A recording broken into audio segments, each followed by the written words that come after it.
I froze. Those eyes, they weren't the reflected glare of my flashlight. They were a faint, milky luminescence, pulsing with a life that felt ancient and wrong. They blinked, slow and deliberate, and the whispering intensified, a sibilant tide lapping at my sanity. My heart hammered against my ribs, a frantic drum against the rising fear. This was it. This was what Dr. Vance had been so desperate to unlock. Every instinct screamed at me to run. I spun around, intending to retrace my steps, to get back to the relative sanity of the hospital's main corridors. But as I turned, my flashlight beam swept over the wall where the door had been. Nothing. Just a solid, unbroken expanse of peeling plaster and stained concrete. Nu outline, nu angle, nu hinges. It was as if the door had never existed. Panic, cold and sharp, lanced through me. I stumbled back, my boots scraping against the grimy floor, my breath coming in ragged gasps. I ran my hands over the wall, feeling only rough, unyielding stone.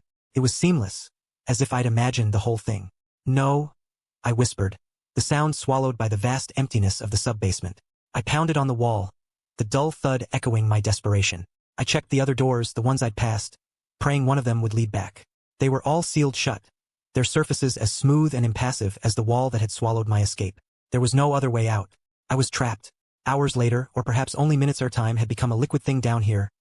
I found myself back in the relative safety of the main floor, leaning against the cool metal of the main entrance doors.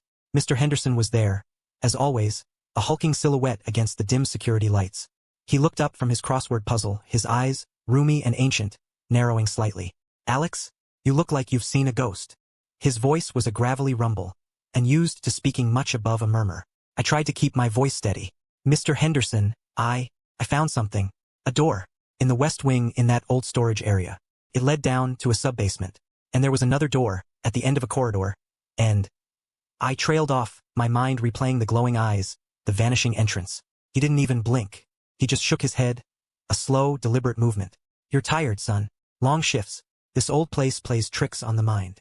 "But it was real," I insisted, feeling a fresh wave of panic. Was I losing it? There were rooms, and a journal. Dr. Vance's journal. His gaze sharpened. A flicker of something I couldn't quite place. Recognition? Warning. "Vance?" he repeated, the name a bitter taste on his tongue. "That woman.